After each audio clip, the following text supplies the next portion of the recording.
سلام طعنا هبلي أمل العالم تركبوا نايس مدوزي تخاتلتنا زخونكم أبزلكم سلام طعنا رهوا فغرنا تمنينا للما عنتون بأواناون حدش سوار لايم حابري تحيزلكم مسألكم أمباركس نلما عنتينا باخم زبولو دما أب سوشال ميديا بتعامي من نقاقر كابزلو قداية تحيزلكم مسألكم الشانل حدش تونكم سابسكرايب لايك شير بمقار بيتسوي خونو بتوسخون إن لكم حدش فيديوهات فتينهم كمتسو نايدا ولا ملكتينكو حاويركم ناصنحو نامدبنا لما مشهد دما بزحات إيرتراويان فتوت تباب دما علل السي እግዚአብሔር ዘይሰአኑ ነገር የለን ዝብል ምሸት እሞ ብዛዕባ መረብ እስጢፋኖስ እግዚአብሔር ኣብ ልዕሊ መረብ እስጢፋኖስ ዝገበሮ ድማ ንእግዚአብሔር እናመስግንዎ ይርከቡ ብዙሓት ፈቶት ማለት እዩ ኣብ ልዕሊ መረብ እስጢፋኖስ እግዚአብሔር እንታይ ይገይሩ ዝብል ድማ ነባኹም ሒዝናልኩም መፅና ኣለና ሞ ነዚ ቪድዮ ላይክ ምግባር ጀምሮ ኣጋይስኩም ኩሉ ሓድሽን ወራውን ዛዕባታት ክበፅሓኩም ምንታን ሰብስክራይብ ዝብል ምልክት ጠብቁ ማለት እዩ ንመረብ እስጢፋኖስ ድማ እንኳዕ ማርያም መሓረትኪ ሎሚ ዛዕባ ኤርትራዊ ስነ ጥበባዊት መረብ እስጢፋኖስ ደስ ዝብል ሕሹኽታታት ውዒሉ ማለት ኣብ ሃገር ኤርትራ ንሱ ድማ እታ ብልፅቲ ተዋሳኢት ብሰላም ተገላጊላ ዝብል እዩ መረብ እስጢፋኖስ ኣብ ኣርባዕታት ትርከብ ክንሳ እቲ ማህፀና ዝኸፈተ ፍጣር ድማ ብዙሓት ኣብ ክንዳኣ ከመስግኑ ንሓጎሳ ክፅምብሉ ውዒሎም ኣለዉ ብፍላይ ድማ እግዚአብሔር ዝሰአኑ ነገር የለን እግዚአብሔር ዝኾነ ይኹን ዓይነት ዝኣብዮን ዝሰአኑ ነገር ስለዘለ ድማ ኣብ ልዕሊ መረብ እስጢፋኖስ ብዝገበሮ ድማ ብዙሓት ድማ ብታሕጓስ ዕልል ተመስገን እግዚአብሔር ዝሰአነ ካውላ ሓደ ነገር የለን እናበሉ ይርከቡ ማለት እዩ ንሕና እውን እንትኾነ ፈለማይ ዛዕባና ብዛዕባ መረብ እስጢፋኖስ ምውላዳ ዘለና ታሕጓስን ዘለና ስምዒት ክንገልፀልኩም ንፈቱ ብፍላይ ንብዙሓት ዓመታት ድማ ንፈተውቲ ፊልም ትግርኛ ንቋንቋ ትግርኛ ድማ ካብቶም ዓብዪ ኣበርክቶ ዝገበሩ ሓንቲ እንትኸውን ገና ብንእስነታት ሒዛ ድማ ኣብቲ ናይ ተዋስኦ እናተዋስአትን ብዙሕ ነገር እናፈፀመ ዝመፀት ብፍላይ ቋንቋና ከም ቋንቋ ክንፈቱ ቋንቋና ከም ቋንቋ ሒዝና ድማ ንሙዚቃን ንስነ ጥበብ ትግርኛን ክንፈቱ ካብቶም ዝገበሩና ሓንቲ መረብ እስጢፋኖስ እያ ማለት እዩ ኣብ ኤርትራኹን ኣብ ትግራይ ብዘይፈላለዩ ድማ ናይ መረብ እስጢፋኖስን ክለዓል እንከሎ መረብ ማለት ኣብ ምድሪ ዘይኮነሲ ኣብ ሰማይ ትነብር ዝመስሎም ብዙሓት ወገናትና ኣሕዋትና ኣለዉ ካባና ጀሚር ማለት እዩ ስለዚ ገና ብንእስነታ ጀሚራ ንጥበብ ዝሞተት ብጥበብ ዝነበረት ንሳ ድማ ብፍላይ ንብዙሓት ዓመታት ዝሰርሐቶም ድራማታት ይኹን ተዋስኦታት ድማ ኣብ ቅርቢ ብዙሓት ይርከቡ ግን ከዓ ብሓደ ነገር ተሕሚነና መረብ እስጢፋኖስ ኮ ኣይወለደትን መረብ እስጢፋኖስ ኮ ውልድ ይብላል መረብ እስጢፋኖስ ኮ መኻንያ ዝብል ናይ መወዳእታ ቃል ኣፀያፊ ብዙሓት ክጥቀምሉ ምስማዕ ድማ መዓልታዊ ቃል ነይሩ ሕዚ ግን እግዚአብሔር ነዚ ኩሉ እዚ ቀይሩ ድማ መረብ እስጢፋኖስ ወላድያ ዝብል ድማ ንብዙሓት ዘገረመ ቃል ኮይኑ ይርከብ ማለት እዩ እዚ ፈላማይ ዜና ናባኹም ክንብል እንከለና ብዓብዪ ተሓጓስን ብዓብዪ ደስታን እዩ ማለት እዩ ምክንያቱ ብዙሓት ልዕሊ 4 ዓመት ብዘይውልድ ፀንሐ ሰብ 4 ዓመት ውላድ የብለይን ማህፀን ሰብ ከፍረ ይኽእልን ናተይ ማህፀን ካብ ደቂ ኣንስትዮ ዝተፈለየ ኢሉ ንብዙሓት ዓመታት ዝተከዘ ፍጡር ድማ እንሆ ድማ ማህፀንካ ዝተባረኸ እዩ ኢሉ ኣብ 40 ዓመት ህፃን ውልድ ከበካ እንከሎ ከመይ ዘይሕጎስ ስለዚ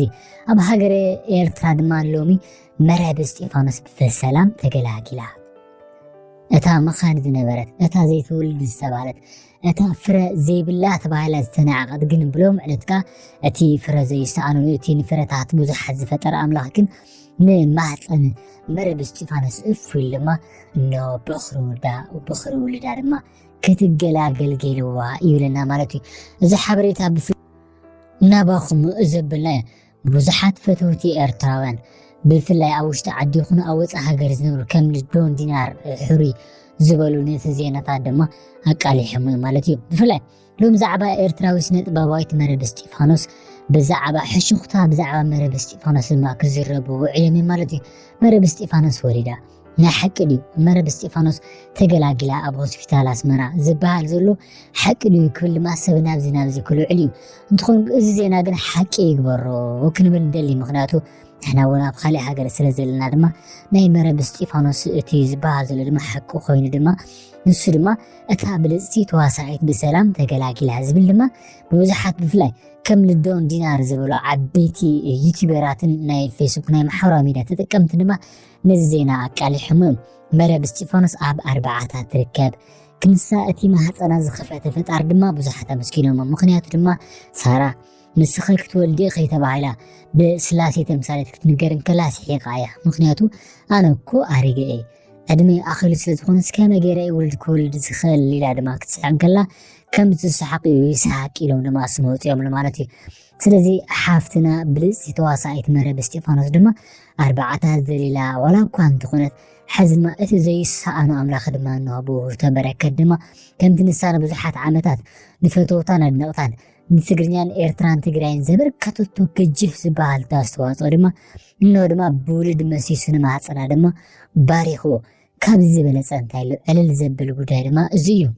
سلزي مرب استيفانوس تغلاغيلا مرب استيفانوس ولدا مرب استيفانوس ولار كوينا مرب استيفانوس مخانا يكون تنزل زينات دما دحر حزي زمت بزحات عماوت دما نسمع قيريو قدم حزن زحلف 4 عامات دما مرب استيفانوس حيولدتن مرب استيفانوس ولد يبلا مرس مرب استيفانوس مخانيا زبلو زسو فلاليو قالات بطعم مدنقص كزرب زيقبم كزرب صالحين حزقن እግዚአብሔር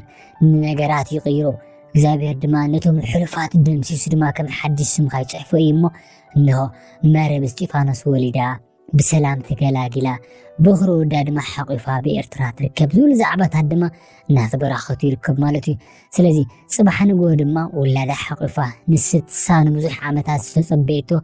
كينو نسا ولدي باللي ناز نبعو تنبعد دما كم نبعات راحيل لسماي بجحينو دما راحيل ولدا زبلنا مسح قدسو قالت دما اب مرب استيفانوس تدقي يركب مالتي سلازي مرب استيفانوس حفنا دحر حزي ولدا زبل دما صباح بمنايو على بمراخب حفاس إيرترا يخون بالسفلالي ملك عدما صباح نرخبو قدا يخون مالا سلازي ازي بدفرتنا باخم نبلو زلنا كم مسخاخرنا باخم غيرنا مخنياتو بزيرو تلعلنا كابزي خونا حيكون حساب تلعلنا بعنا زفطرنا زي خونسي كم حقوساتون مرب استيفانوس كتولد نسا تبهقو نسا تدلي جنا بهزام فاجميرا زخوني يكون عين سودما ولد كل وقت سلازمنا نحنا دما نتتمنيتا سمير كبال تلو دما نزي زينة دما نباخم كنا بلو ماريسنا مالتي مخناتو بحدا قصو سلاز تحقوسنا بحدا قص دما እግዚአብሔር ለካ ዘይሳአነው ነገር የለን ሁሉ ነገር ምግባር ይኸልዩ ሁሉ ነገር መፍጻሚ ይኸልዩ ነቶም ትምክሕተኛታት ውድቀቶም ነቶም ብእግዚአብሔር ዛምድ ከብን መረብ እስጢፋኖስ ወልድማ ጽድቆምን ክብሮምን ይሞ እንሆ ድማ መረብ እስጢፋኖስ ጉልበተይ ደኺሙ ድሕሪ ሕዚ ማህፀነ ደኺሙ ኢላ ተስፋ ብዝቆፀሮ ኣብዚ ቆረፅት ሰዓት ድማ ነው እግዚአብሔር አምላክ ድማ ንኩሉ ስለዝኽእል ድማ ብሓድሽ ውህብቶ ብሓድሽ ስጦታ ድማ እነ ህይወታ ከም ሓድሽ ክዕንብብ ገይርዎ ይርከብ ማለት እዩ ስለዚ ፈታዊ እግዚአብሔር ወዲ እግዚአብሔር ሃይማኖት ዘለዎ ኩሉ ድማ በዚ ጽቡቕ ተግባር እዚ እግዚአብሔር ኣብ 30 ዓድመ ህፃን ይፈጥር እግዚአብሔር አምላክ ኣብ 70 ዓድመ ህፃን ይፈጥር ስለዚ ዝሰአኑ ነገር የለን እቲ ናይ መድምድምታ ቃል እዩ ማለት እዩ ስለዚ መረብ እስጢፋኖስ ተገላጊላ ብሰላም ዝብል ዜና ድማ ببزحات النات براخة يركب صباح نقول دما نزي خلنا بحوار خوينا بعينا دما اجزابير زي سأنو نقر اللي نزبل دما عبتهم اجزابير زي يعملو ناتين اجزابير ناي كبرون انس اجزابير خلو زقبر كحيدهم زلو دما صباح مكات عينا قال قرنا قدمي تطعو كنو لنا مالتي نما نمسكر قرنا مرب استيفانوسن نعاز مثلا نتوم عين ولدن ماصنا زتعصوي ماصنا استبارخ يخونن زولو عدمنا اريغو شمجلنا دخمنا زولو جنكا ابو دخامم امشغلنا امصي እግዚአብሔር ድማ عوي بركات عوي سلطان عوي سلطታ زاهم እግዚአብሔር ድማ كنمسكنو يقبانا مالتي ስለዚህ መረብ እስጢፋኖስ ሓፍና ድማ ተገላጊላ አባስመራ نزبل زينا دما انها تبراخت يركب مالتي سلازي بوغنا زلنا سمعيت دما فولي يخون مالتي مخنياتو زي ولد سولد كبال انكلو انتي مزحات عامتات مخاني تبالو جن مخان كمزي يخون دما كرغاغص انكلو دما اسي علل زبل غدايمو احواتنا دق انسيو عللكتو لايك باكن احواتنا دق انسيو خمت ان طرح زي خونسي ما تنخي صويو استبعلت دما إنه ما عصن خفتيو زل እግዚአብሔር ድማ ከተመስግኖ ይግባአክ ማለት እግዚአብሔር ዘይሰአሉ ነገር የለን ሁሉ ነገር በእግዚአብሔር ይሆን ሁሉ ነገር በይሆን ዘት ዘይድለውን በእግዚአብሔር ይሆን ማለት እዩ ስለዚህ ዓቅሊ ከመረ በስጢፋኖስ ነቲ ዝተዋሃበ ጸጋ በጸጋ ተቀበለ ድማ ናይ እግዚአብሔር ስራሕ እዩ እግዚአብሔር ዝሃበን ጸጋ ዳምበር አነ ፈትዮ ዘምጻእ ኮይኮነ ኢላ ድማ ህይወታ በተሐጓስ ተቀበለ ሰብያ ማለት አማራውን ይትፈልጥን ህይወታ ሙሉ ድማ ክሳብ ሕዚ ውላድ ስለዘይብላ አይሕጎስን አይበለትን እግዚአብሔር በድልኒ አይበለትን ስለዚህ ንስዋሃባ ድማ እግዚአብሔር ይፈለጥ ላ ጸንዕት ብልጽሐፍና ድማ ነው